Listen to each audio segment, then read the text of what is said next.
What is going on, Metaverse? Animositas here, and I'm joined today by a very special guest, Payton, who's the community manager at Azra, and a good friend of mine that we've been working together in the space to work on building the next generation of Web3 games. He's a great guy, and I'll tell you some stories about him and the interactions we've had in the past throughout the course of the interview today. So community manager is also a title that's probably understating what he does. I think he's really one of those glue guys that's holding together a lot of what the Azra team is doing within their community. So Payton, it's great to have you on here with us today on Any Knows, and looking forward to diving into the projects. Thanks, Annie. Yeah, it's going to be awesome. I'm excited to talk about just GameFi is my favorite subject to talk about, and we're gonna get a lot of alpha, hopefully, at least from me, and then also for Azra as well. Yeah, that sounds awesome. So Payton, tell us a little bit about how you came into Web3 gaming. I know everyone has a little bit of a unique origin story, if you will. So what's yours? Yeah. So I was actually an officer in the United States Navy for like about the past 6 years.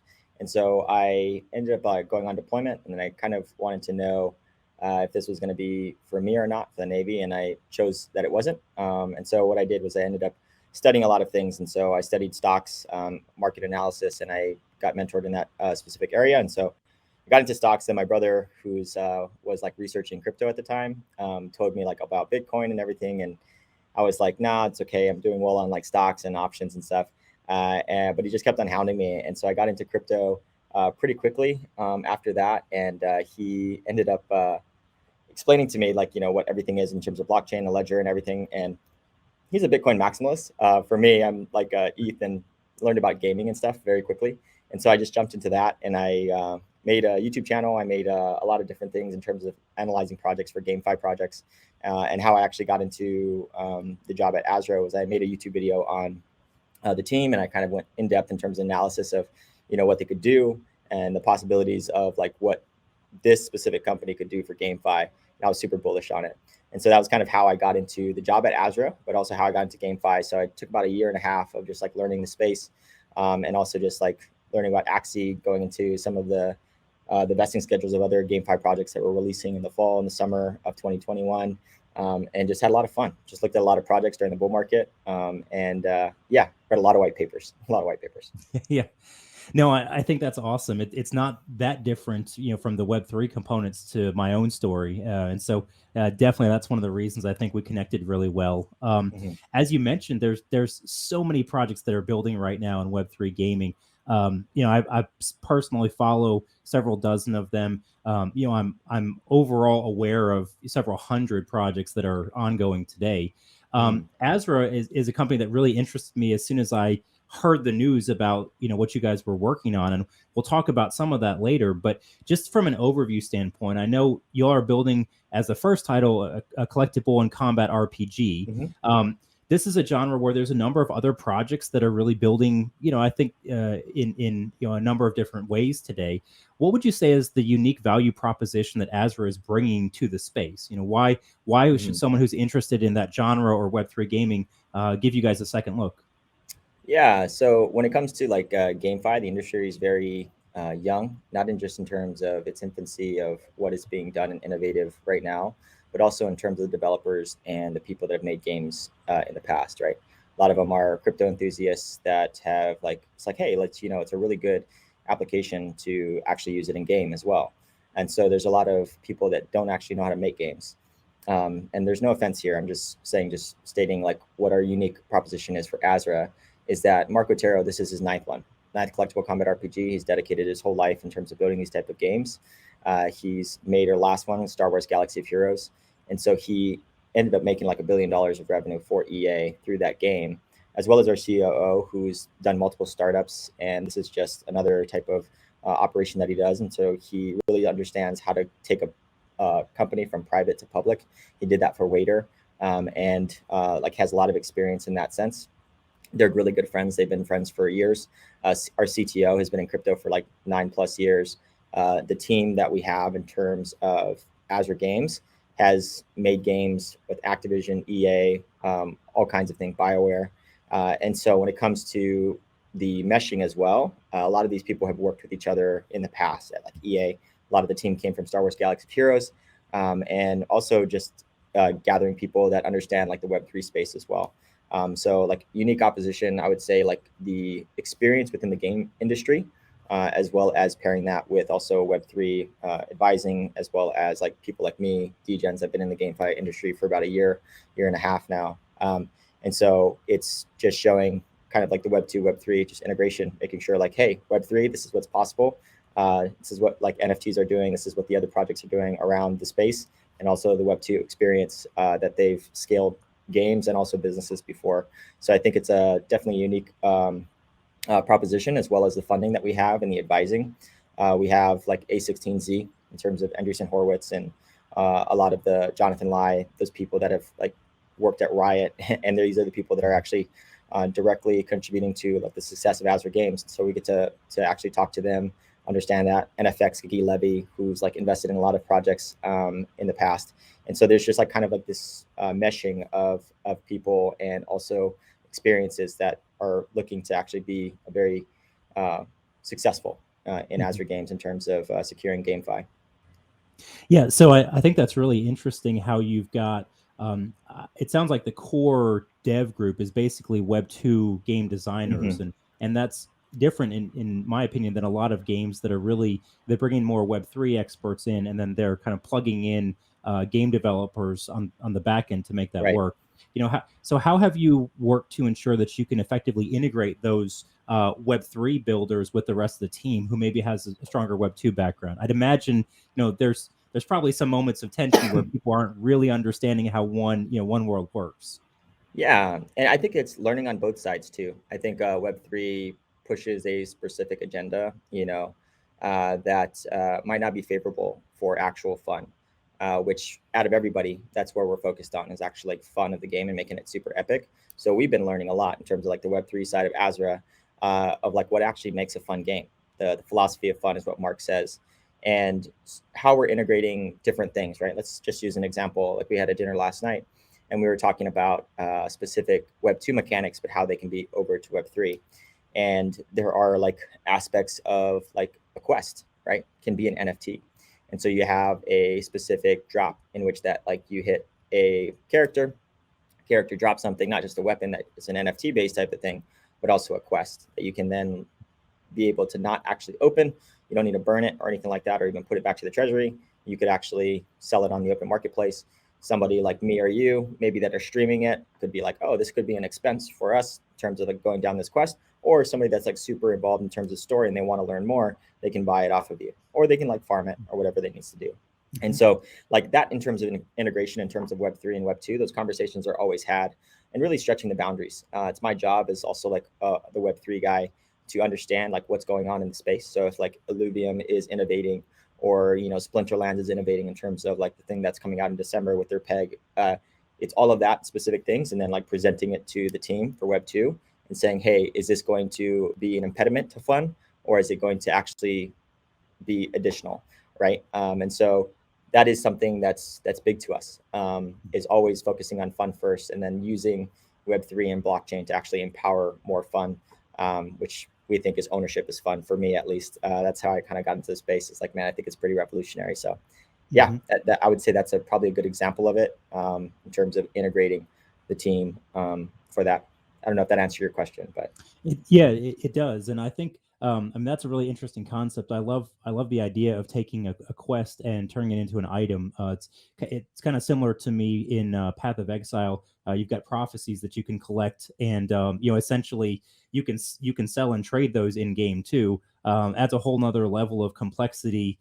If quests and therefore rewards or experience or whatever you're gathering from them has a Web3 element, and it could be an NFT, or it could be something that could be traded with other players. So very yeah, cool. and like I love jamming, like in terms of like whatever you guys think too, like it's such a revolutionary thing in terms of like even just going to achievements and things that are on the blockchain in which that you can take, even from other games, right? Like if you capture a rare alluvial, and it's on the Ethereum blockchain in the mainnet, in which that you can pull like, hey, Annie has a specific type of alluvial, and that can be read on ours in terms of blockchain. It's very hard to cross compatible between games in terms of achievements. And Mhm. if like you read it, or at least in terms of Web 2 gaming, that's not how it's actually developed. If you got an achievement in Call of Duty, it doesn't really go over to World of Warcraft. There might be some cross pollination now because it's all owned by the same company, but it wasn't built like that. Right, for sure. So we have a rare opportunity with the blockchain. It's pretty cool. Yeah, and I think having a team that comes at it with a gameplay first perspective is great. And so full transparency to our audience. Part of the reason that I'm particularly keen on Azra is I'm a multi-year, actually 5+ year player of Star Wars Galaxy of Heroes. And so I was not a huge spender, but certainly paid for some of the salaries of that team over the years. But I'm going to be transparent. If I had had the ability to actually own my own assets in game, and they were NFTs on the blockchain, that would have dramatically changed, I think, in a increase the amount of money that I would have been willing to spend. Because if I'm actually able to own and trade some of the items, you've got to make sure it's not a game breaking mechanic. But from a fun and competitive gameplay standpoint, Galaxy of Heroes was, in my mind, really one of the best mobile games that I've played in the last decade and a half or so. Thank you for that. Yeah, and I'll pass that on to Mark. He studied a lot when it came to like making that game fun, and this team actually. And yeah, I'll make sure to pass that on. I think Star Wars Galaxy of Heroes, I played it too, but not to the extent you did. But yeah, it was fun, and also just like being immersed into that world was also cool. To see that all the characters that you were growing up with, and you watched, and you get to like own them, collect them, and to level them up was a lot of fun. A lot of fun.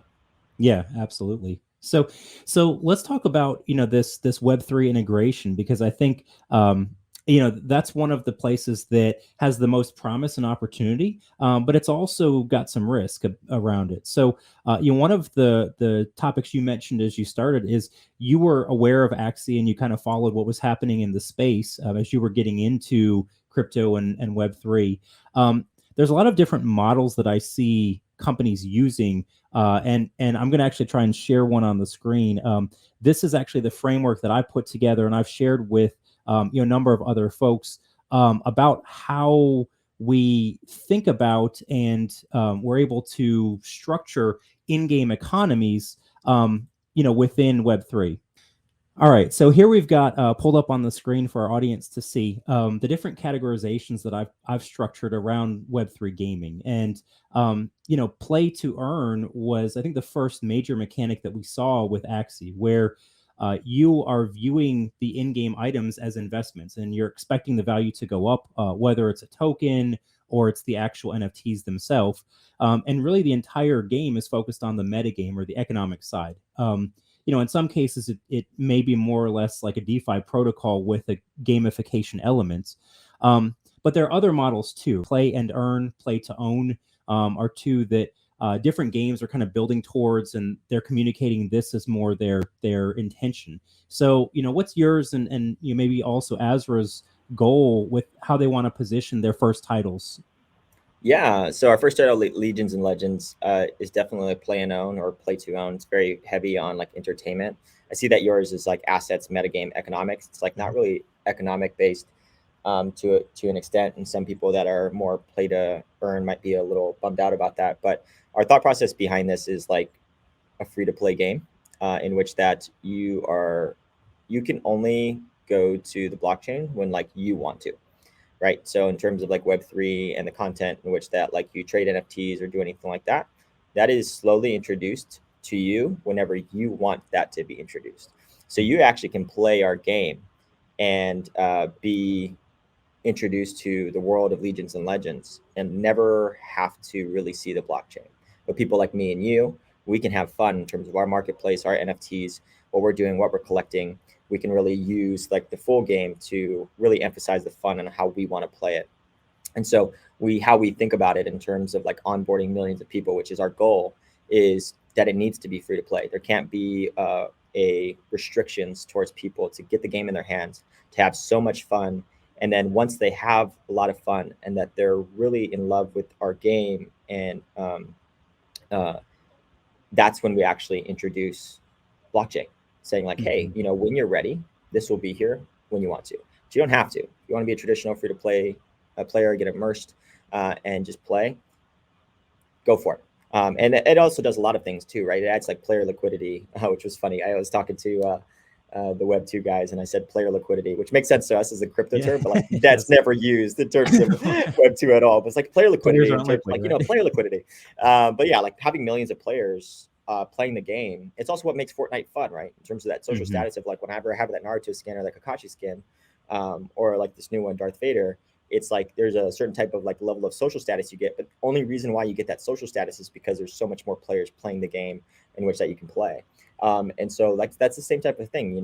What's the point of owning like an NFT when there's like really nobody else to like really flex on or to have like social status on?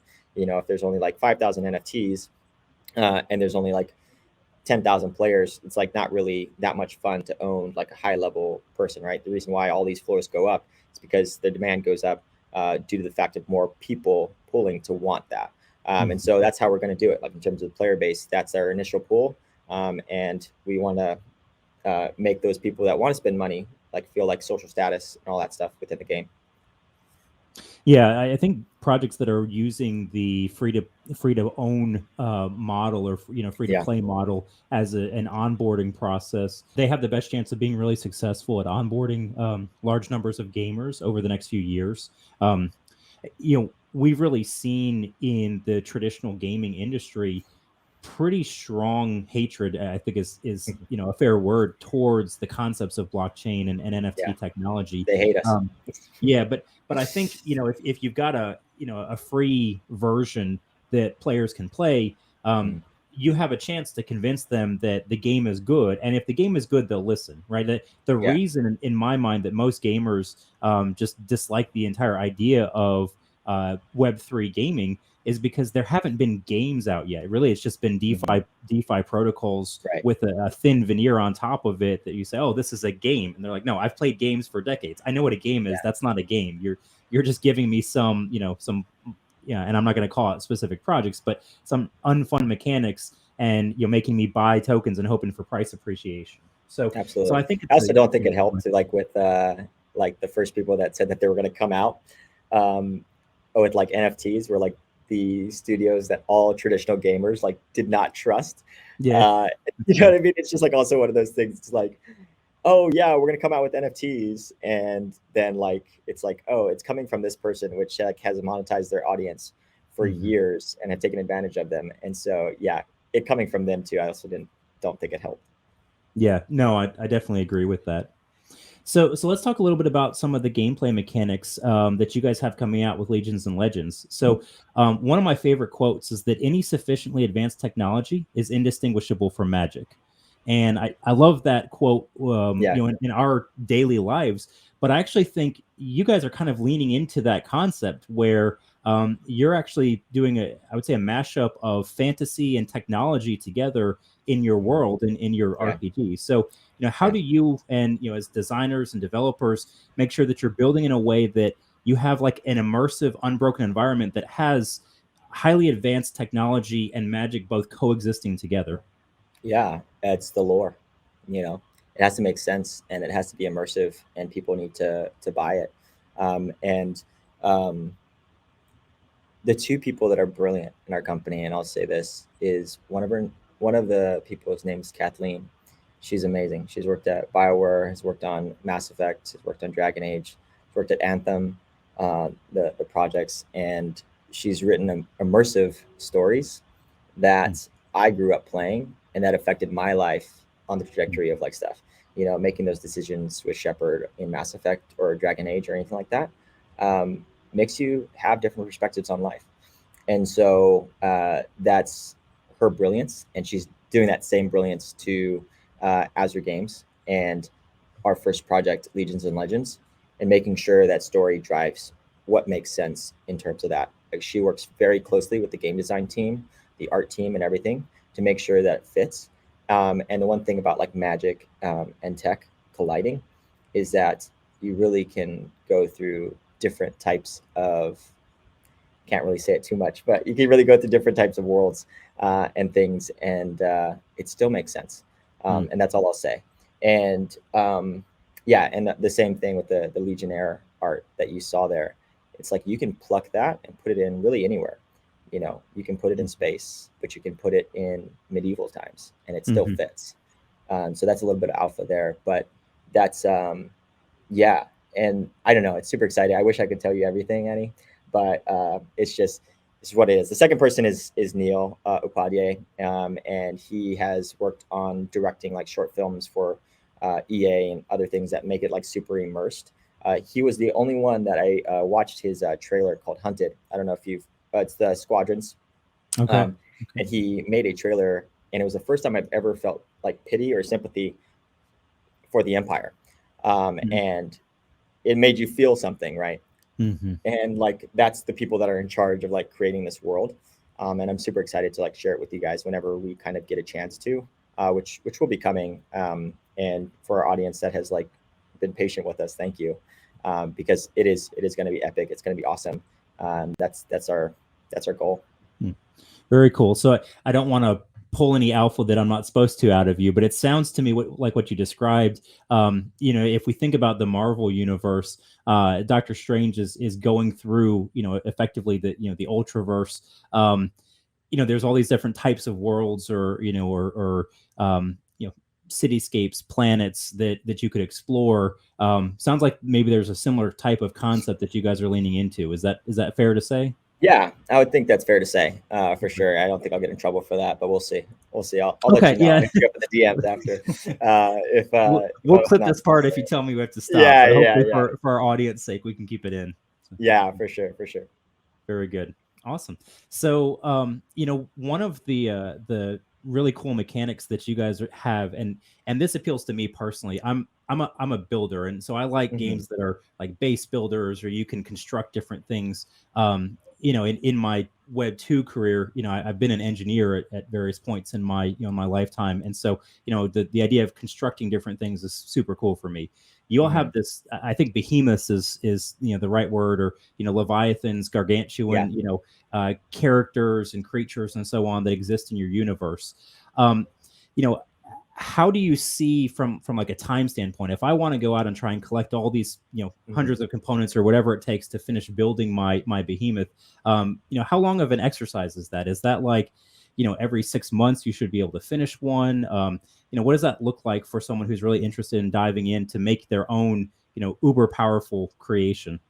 Yeah, actually, like we haven't actually done through the time yet. It will be depending on like we are going through like the character creation on like the behemoths and the war machines right now, Mm-hmm. in terms of like the specialty, the rarity, and all that stuff. And so that step needs to be like done first before like we kind of set on how long it would take in terms of time to build it. But that is something in terms of our production time that we are going to be doing.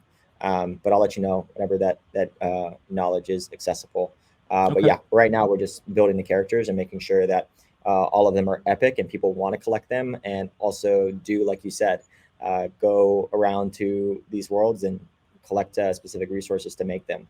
Mm-hmm. And yeah, it is going to be epic in terms of time to produce them. I don't know just yet. The team doesn't know just yet, but we'll make sure to update you when we can. Okay. Yeah, and one of the most fun parts of gaming, you kind of alluded to it, is having a good community and friends and family and whoever that are playing with you. So one concern people I think sometimes worry about is being able to play and keep up with their friends in a Web 3 space. So are you going to have mechanics that allow gamers to easily play with those who they want to? Can they try and build these behemoths and war machines together? Are they going to have to just be jumping around purchasing NFTs on secondary markets and so on?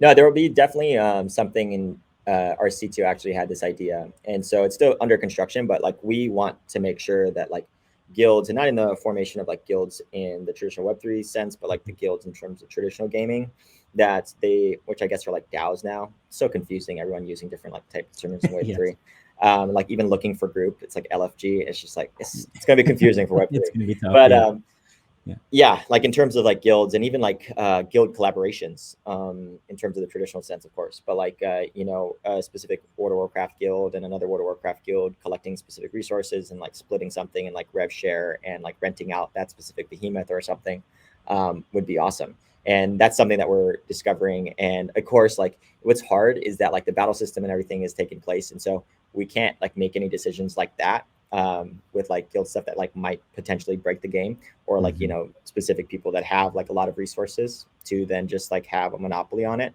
And that's a difficult thing. Is like the economy needs to be balanced in a sense, like because this is like real like monetary value that people might be extracting or want to collect. So you got to make sure that it's fun first and foremost, and that like there are mechanics in place. Our CTO says guardrails for like specific things like that. That it doesn't actually tilt the power from one side to another, or somebody like has a crazy amount of assets because they exploited some type of system in Legions and Legends that we didn't like fix during product testing.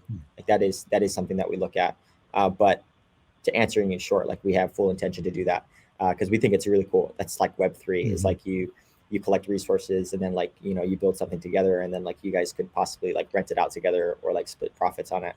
I think would be like really cool. And that's something that like we've brainstormed and that we want to put into the game. But again, what's focused on is like the game making fun and making sure that nothing breaks it. And yeah, that is something cool though. Yeah, that makes a lot of sense to me. And as we consider the space, many of these ideas we're going to see third-party companies begin to build and provide solutions for. I mean, we've already seen these guilds that are popping up and a lot of infrastructure components that are being created. The disadvantage that you all have right now, and any builder who's in the space, is a lot of these brilliant ideas that you'd like to probably just buy off the shelf from someone else and plug it into the environment, or just let the players use. They're not fully developed yet, and so you're having to make those decisions. Do we build it ourselves within our platform, or do we just basically steer people to use a particular version that's available? Yeah, and that. Oh, sorry. Go ahead. No, go ahead. Go ahead. I was just gonna speak to that specifically. Is like, yeah, we are making our own tools, and Mark always says this is like we plan to eat our own dog food. So we build our tools, we use them in house, and then we give them away. And so that's something that we don't actually highlight too much at Azra, but it is a core philosophy of like Mark's and also our CTO, Travis. Mark is like a teacher at heart, and Travis is a decentralization maxi. Okay. So combining those two brings a specific, is also very talented in both game design and also coding and engineering, is that you bring those two together, and then you have a specific tool set in which that they're building to not just speed up our own type of development, but also to help and empower people with the development and things within our game, but also outside. That's our goal.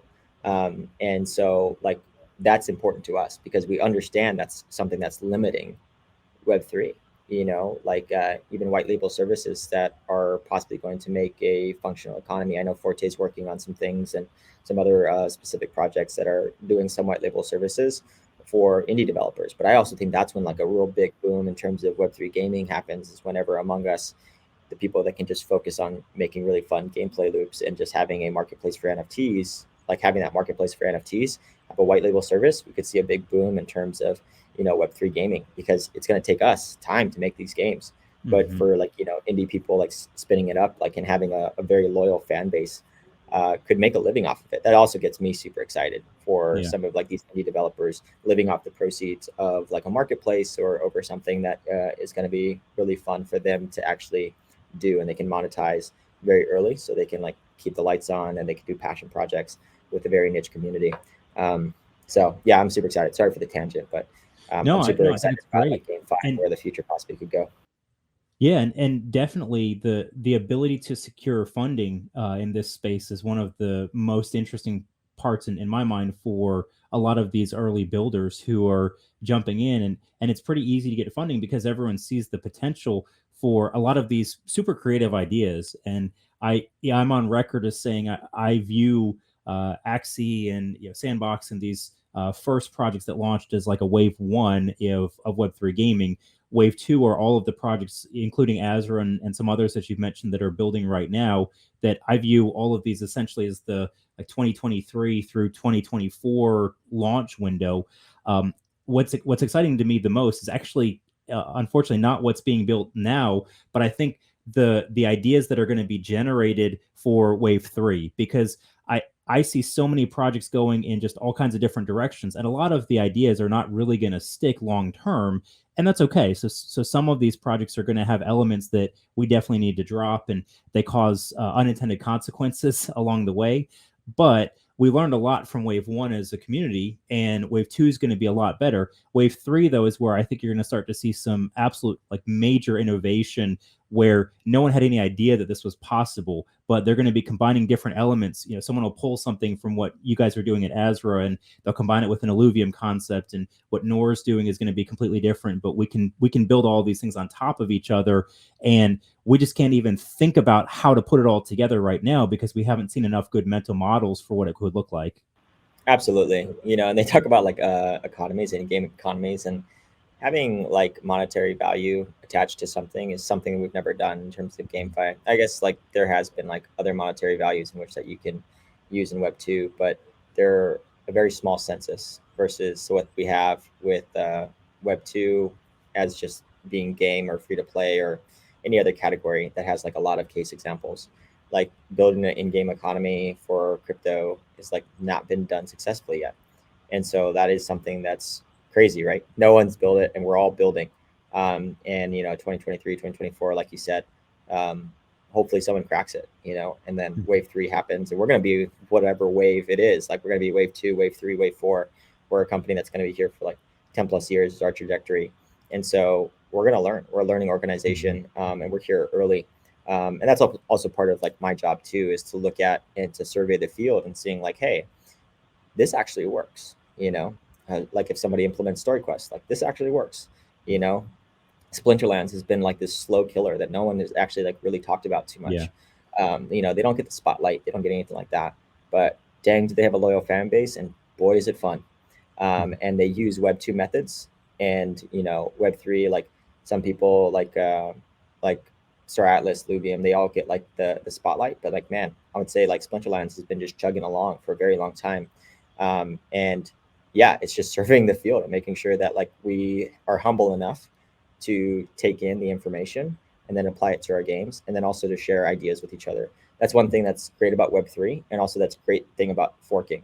Lars, who's a mentor of mine when it comes to video game design, like he said, he's very bare on gaming, and I always think it's very healthy to monitor people that don't like what you're doing, and he doesn't really like it.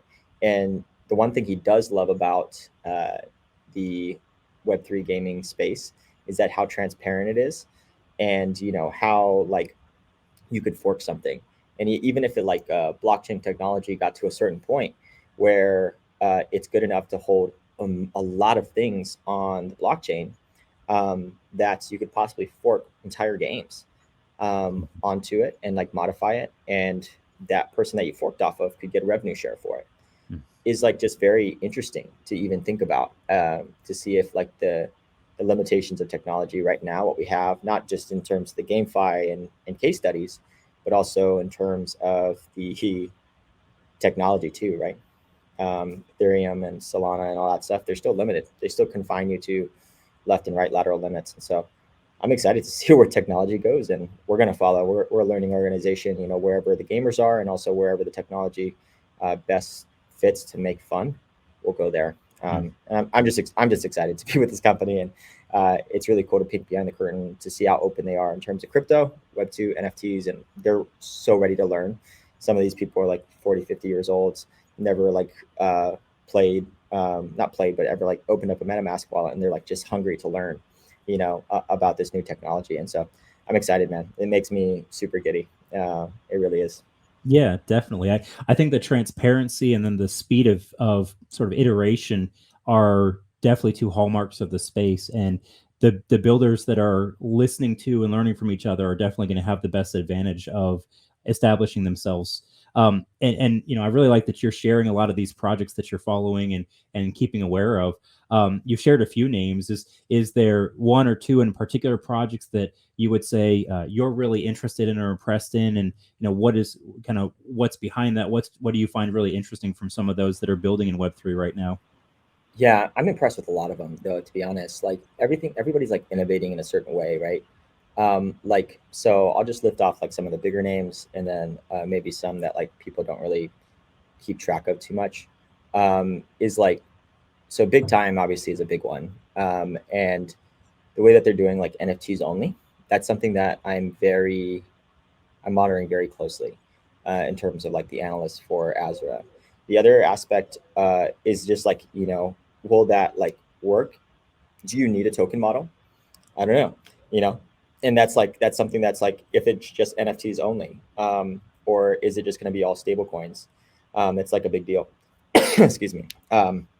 Luvium, obviously, the revenue model and every other tokenomics is crazy, and would love to see in terms of like regulations. It's not just like things about the gameplay side. It's also like the confines of like future regulations. All of us are kind of on eggshells and all that stuff. But like that's something that I'm looking at very closely in terms of the tokenomics and all that stuff, the gameplay wise. It seems like really fun. I was part of the is it alpha? It's like alpha or something. I got to my hands to play on Luvium. It's fun gameplay loop. Very tight. Excited for the open world exploration. So I'm like seeing that in terms of looking at that in terms of open world and how it's going to work in terms of like buying specific NFTs, or not buying but like capturing these NFTs, and then how it goes into PvP. Even the thought, like the little things of like, you gave us all of the NFTs to play with in terms of the alpha. How does it feel whenever that's taken off and then we have to go grind for our specific ones? And it's not just so much about tinkering and playing with the toys. It's more about like, okay, how is it going to be fun in terms of grinding and getting that specific stuff? It's like, okay, I got like my specific ones. It's like, oh, but I really want this other one, but that's going to take me X, Y, and Z long. And I don't want them to get like fatigued. So I'm looking at that. Splinterlands, obviously, it's just like this, like this thing that just keeps on going. I'm wondering if Sandbox will work, mostly from a land point of view. For like UGC, user generated content, or just like land in general, really requires a lot on the person creating UGC. And one thing about UGC is like, what I've seen work in the past, and this is something that I could be ignorant of, is that like you need a lot of people to create content for like virality to catch on.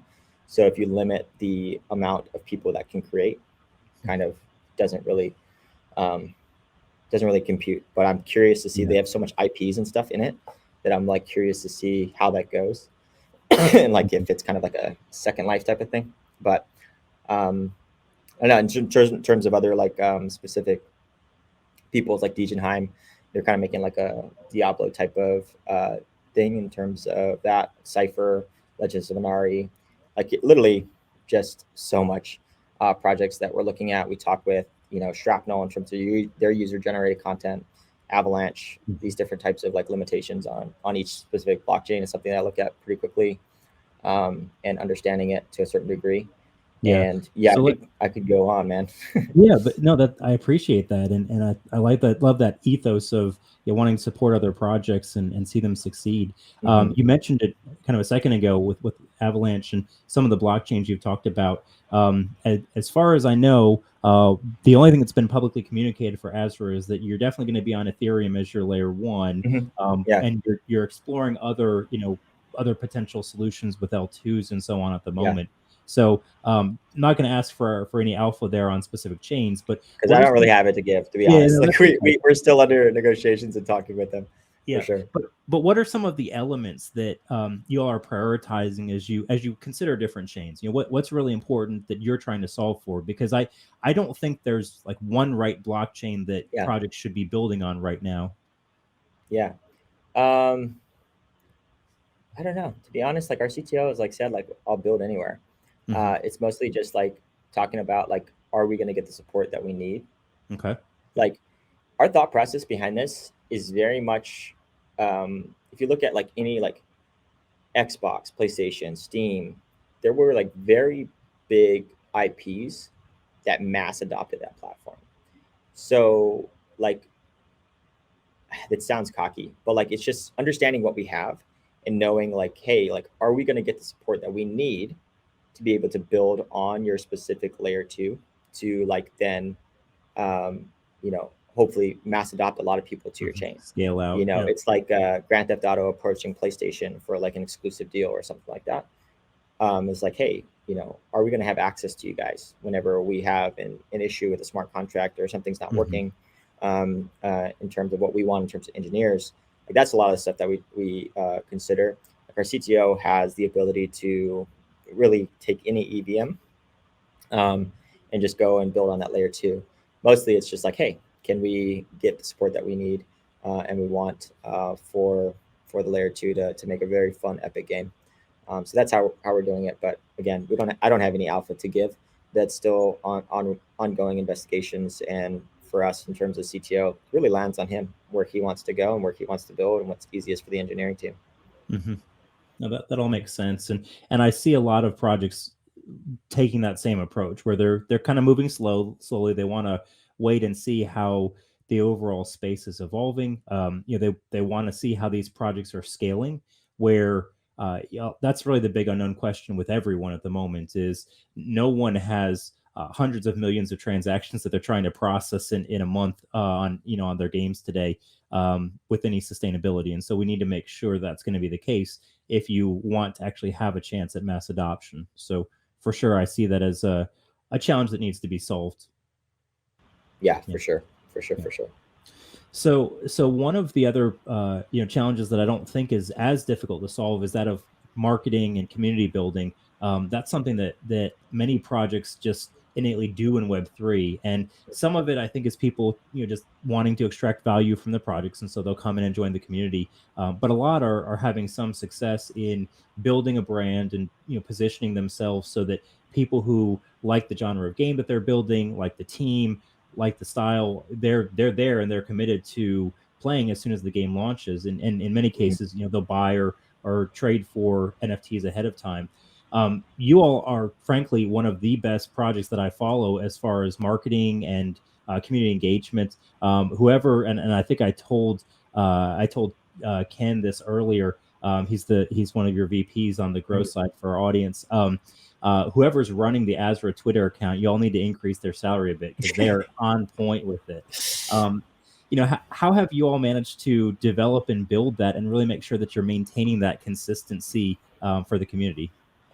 Yeah, I'll take that. And if Sunny, anybody listening, for sure. No, but for the Twitter and like the community, first it's like taking care of our people, and that starts with the value on the top. Like Sunny is our COO, and he did like a presentation on our values and our culture here at Azra, and he really showed us. But like from day one, like it was all about the people, and for us, like we have like a lot of trust and vulnerability. So right, like as you know, our Discord also got compromised, and we shut it down really quickly. But there were still a lot of community members that got affected, and the first thing that we were wanting to do is to take care of them. Got on the phone with Sunny and our Dave, who's our our VP of financial officer, and so like we're like, yeah, let's do it, let's take care of him, and we did in terms of like our Twitter and making it consistent. Like we enjoy being like who we are in Azra. And so it's like very authentic. So there's like two people that handle the Twitter, myself and also Ken. And so it's like one of those things is like Ken's very like authentic into who he is. And for myself too, like I'm very authentic to what I am and my love for GameFi and all that stuff. And for him, like it's like the DJing culture and all that stuff. So it's like a really good mesh of hitting both of those specific personalities within the GameFi industry. So yeah, I think consistency. It's just making sure that we're syncing on our specific content strategy and everything like that before. And then also now progressively going into our mint. We have a lot of things planned, like a lot, starting next week, Wednesday, which is alpha for you. And Nice. gonna be, I think it's gonna be sick. So yeah, I'm super excited about it, man. That's awesome. Yeah. So maybe you got to tell Mark then, because I told Ken that apparently you need to raise. We'll tell Yeah. Mark and make sure that he watches this. So he's got to hook Sounds Ken good. up too along the way Yeah, because sounds good. y'all Sounds are good. killing it on Twitter. No, that's awesome. Thanks, So man. I I appreciate that. appreciate some of that alpha too. The month of September is frankly massive, and Mm. certainly for Azra, there's a lot of other projects that I'm following too. That it seems like people have just been building to September Hmm. in a lot of this space. I don't know if it was like I'm the ETH merge or something. I don't know. All of us are just gravitating to September. I don't know why. Yeah, well, Yeah. why? Yeah, that's kind of what I'm wondering too. Is it seems like that's just the way that things have landed, and I tried to track in one of my videos when the projects were publicly funded and do some forward looking prognosticating about when they're going to be launching, Yeah. and I started to see the same was really from fourth quarter of this year on through next summer is when many dozens of these projects are going to actually be launching their games. So I'm super excited. I don't have enough hours in the day to be able to follow everything that I wish I could, but definitely Azra is one that I'm going to be going to be tracking everything as you guys Yeah. are launching. Oh no, I'm super excited about it, and yeah, man, NFTs and stuff like that. They'll definitely get some early access to the game and stuff, and so we're excited to get into the hands of them. Mhm. And I'm just like really pumped. Some of the things that they're building now, especially during our last on site, which was like a couple days ago, is like it's just so exciting, man. Like this is my first time going like behind the scenes of like a game studio and then like being in it. Just like the art team, man. Art team is Mhm. amazing. The animations, the VFX engineers, like just the abilities of just like what they can do in like 1 or 2, 3 days. I'm just like, that is just crazy. That's just crazy. And like, it's just really fun to see and also super exciting for me because I've been like in love with games my whole life. And it's one of those things. It's like, this is like living a dream, right? Like Mhm. just looking at some of this art, looking at all the stuff that we have about to release. And I want to tell everybody, but I just can't. Yeah. Yeah, for sure. I don't want to, I don't want to get in trouble. No, and I don't want to get you in trouble either. So, what is one thing that maybe you can tell us that you're most excited about that you've seen that just you think the community is going to go wild over? The battle system. Okay. And so I can't say it, but the battle system, in my opinion, is genre defining. So I played a lot of games, and there are different there are different things that like were turning points for like the gaming industry in terms of like uh, genre type of play, right? Like you had Warcraft to make in terms of Dota, and then Dota actually turned into like MOBAs for like League of Legends, and you Mhm. can even say a derivative product of that was like chess auto battlers, right? And so there's like that aspect of things, as well as like even like PUBG was made out of like an Arma 3 mod, which was like a Dark DayZ mod, which is an Arma, Mhm. which then specific PUBG, and then now like we have Fortnite. Um, and so like I think there is a specific genre that like we're kind of like taking and extrapolating on that is going to be like one of those specific things. And the game design team is just like amazing. What they're doing in terms of the battle systems and things is just really cool. And I'm super excited about that. And it's like not even fully like solidified, but it's like the direction that they're going is really cool as like a gamer perspective. That's what gets me super excited. The other aspect is like learning. Like I'm somebody that like wants to learn a lot, and so that's also like why I took the job at Azra is because like this organization like learns and they teach so much, and there's just so much like wealth of talent. So like the that's also like my answer. That's probably on par with the battle system, from like a personal standpoint of like being able to like learn from some of the best in the industry, especially Mark, coming in making like that like best of a game. And then, I tell him all the time, like it's funny. I'll get you kind of into a little bit of my conversations with Mark. We talk and I'm like, hey, this would probably be a great idea. And he's like, Payton, that's too much cowbell. And like what I mean. And it's just like all these things is like this wealth of experience, and he keeps it very simple.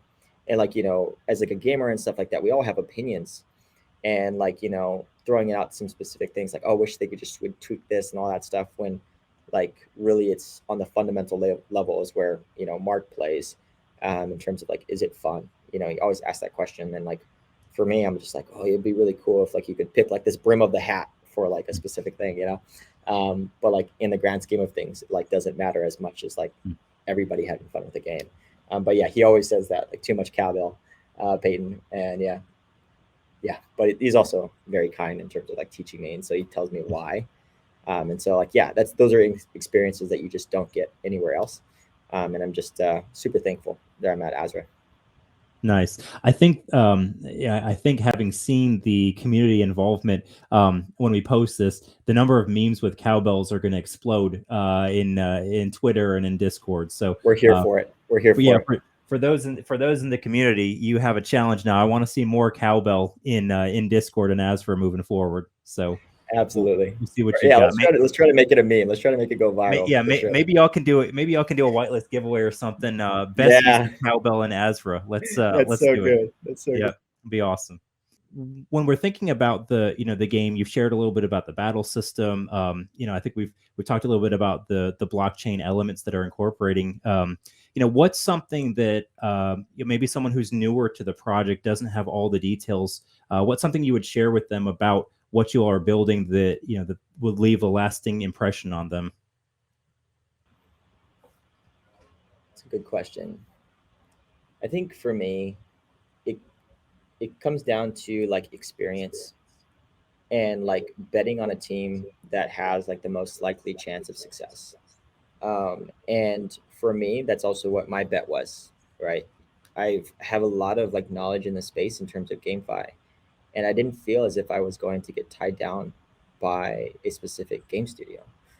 And for me, when I looked at Mark, his plethora of knowledge in not just the game design world, but also into the um, financial world too, because he started a hedge fund and all that stuff too before. And then also just the experience of people making a game before, before Web3, but also like making a very highly successful game. Like I've seen like people come from like Web2 to Web3 that have built games before, but not to that caliber.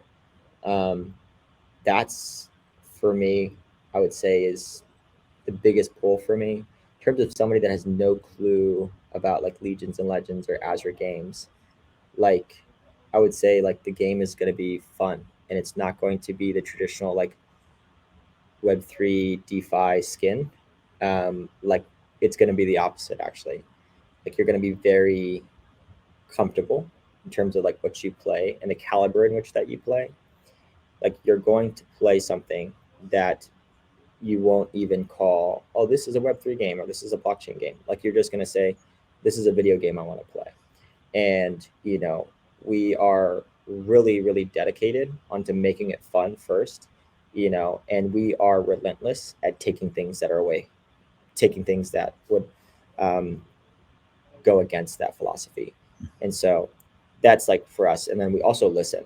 Like our NFTs got fudded so hard in terms of like some of the ETH lizards, not you or like maybe ETH lizards as a whole, a lot of my good friends that are in the ETH lizards, they were just ripping me apart in terms of the NFTs, man. These guys, these are like not looking good at all.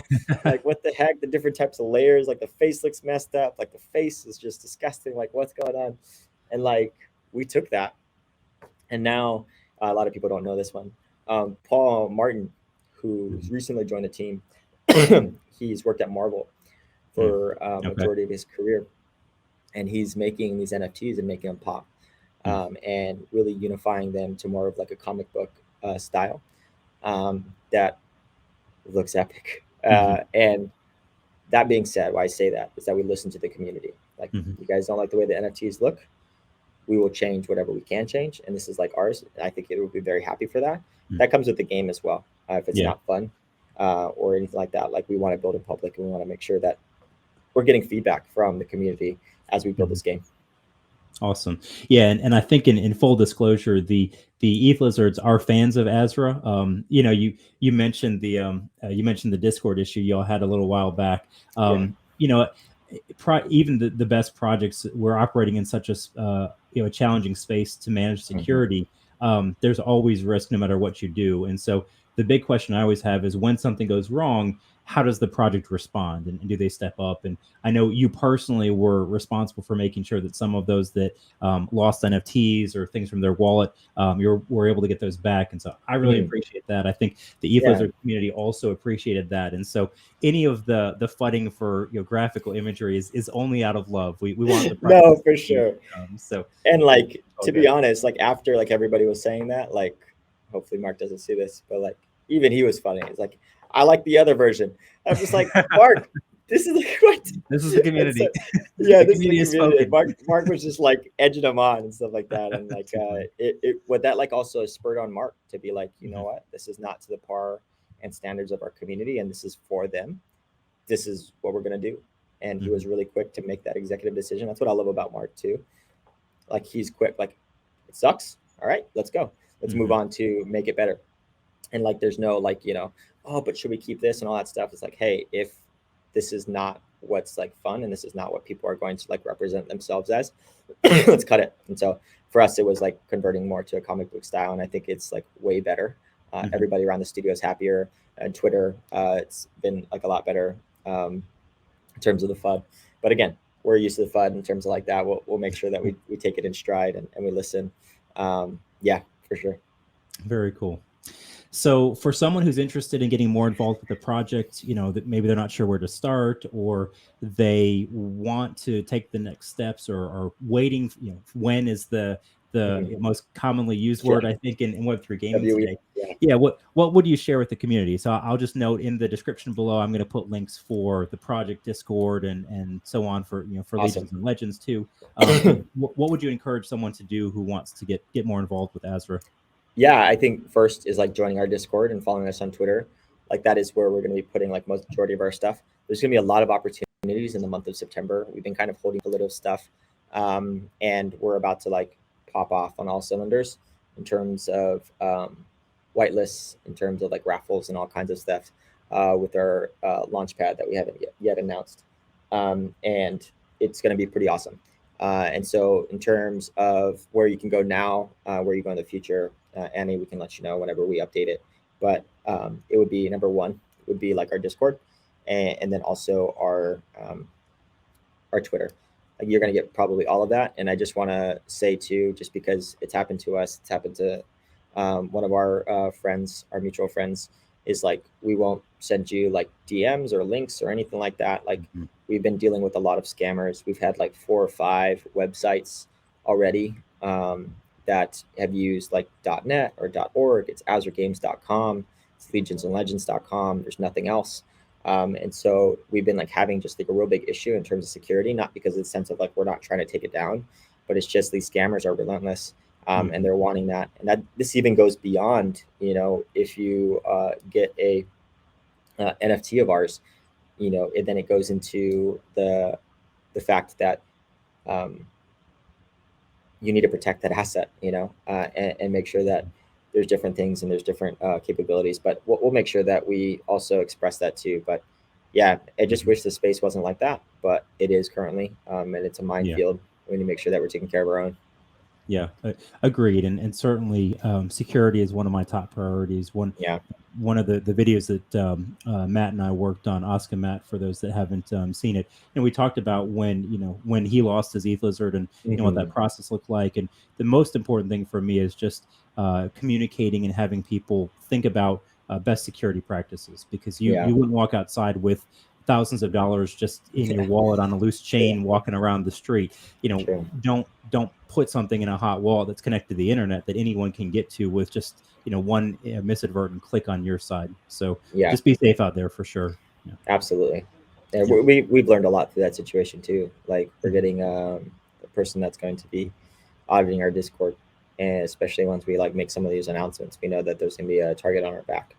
Mhm. So, and our store community, which is just a terrible thing. So we're gonna do as all what we can in terms of making sure that we're set up for success and our community set up for success. Awesome. Very good. Well, Peyton, any final closing thoughts before we wrap up here? Anything else you want to share with the audience? No, man, you're awesome, dude. Thank you for like Oh, letting me come on your show, and it's been a lot of fun. Just talking. Like I think I could talk for hours on this subject for like GameFi and stuff like that.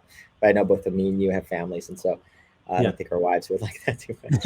No, And so there's a limit, but this is yeah, great. there's definitely a limit. And so no, thank you so much, man. You've been a gracious host, and whatever we can do to support you and whatever your endeavors are for like YouTube and stuff like that, let us know. Awesome. We appreciate it. And certainly, as I've shared, any reputable projects that are building things worth sharing, I'm going to try and get into with all the time that I have available to me, and Astra is one of those. So for our audience, make sure to check them out. The links are in the description below. And Payton, just thank you for your time as well. Thank you, man. Awesome. Have a good one. You too.